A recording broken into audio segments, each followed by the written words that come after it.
nama saya Maria Yohana Mestinmoa dan pada video kali ini saya akan mempresentasikan hasil penelitian sejarah sederhana saya mengenai dampak penjajahan Jepang di Indonesia yang dilakukan melalui 4 tahap, yaitu heuristik, kritik sumber, interpretasi, dan juga historiografi yang saya sajikan dalam bentuk video. Tanpa basa-basi lagi, ayo kita simak videonya.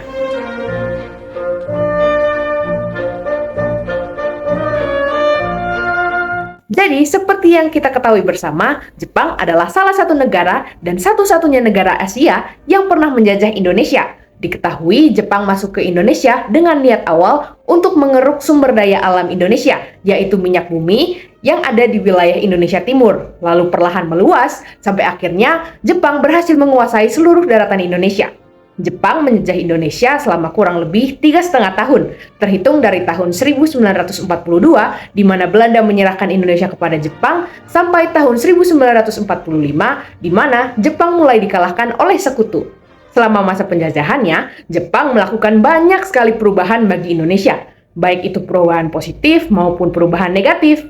Selama 3,5 tahun menjajah Indonesia juga, Jepang tentunya meninggalkan beberapa dampak bagi Indonesia. Di sini saya akan menjelaskan beberapa dampak positif yang sudah ditinggalkan oleh Jepang kepada Indonesia.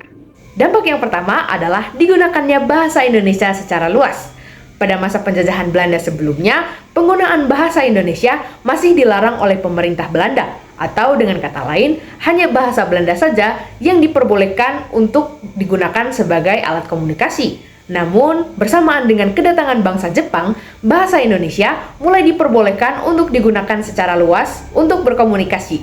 Bahkan sampai saat ini, bayangkan saja jika Jepang tidak datang ke Indonesia. Mungkin sampai sekarang kita masih berkomunikasi menggunakan bahasa Belanda.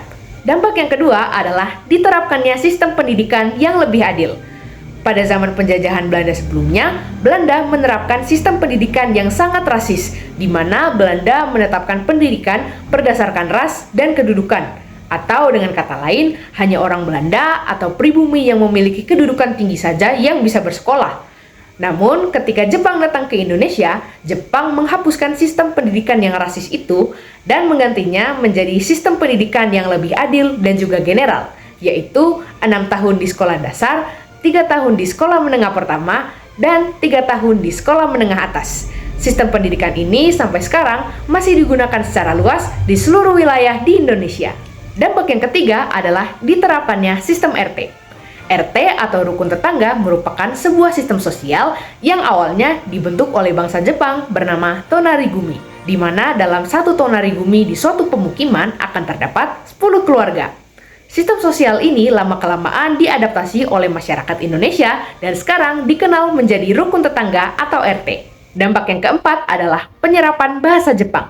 Sampai sekarang, terdapat beberapa kata dalam bahasa Jepang yang diserap menjadi bahasa Indonesia, seperti tsunami yang berarti gelombang laut yang sangat besar, karaoke yang berarti kegiatan menyanyi dengan diiringi instrumen, bonsai yang berarti tanaman hias, emoji yang berarti stiker wajah dengan berbagai emosi, jibaku atau berjibaku yang berarti menyerang lawan atau berkelahi, dan umami yang berarti rasa gurih, dan masih banyak lagi. Dampak yang kelima adalah penyerapan budaya Jepang.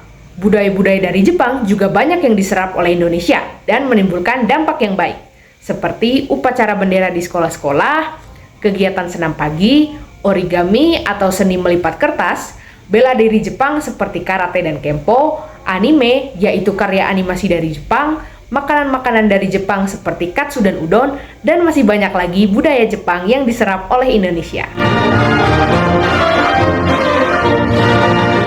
Sekian saja presentasi saya pada kali ini. Kesimpulan dari presentasi saya adalah penjajahan Jepang di Indonesia tidak hanya memberi dampak negatif.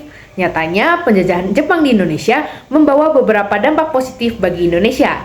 Namun, bukan berarti penjajahan Jepang adalah hal yang baik ya. Untuk kedepannya, mari kita memelihara negara kita Indonesia menjadi negara tempat tinggal kita yang lebih baik, sehingga dapat terhindar dari kontaminasi atau pengaruh buruk dari luar. Saya Yohana pamit undur diri, sampai jumpa di lain waktu.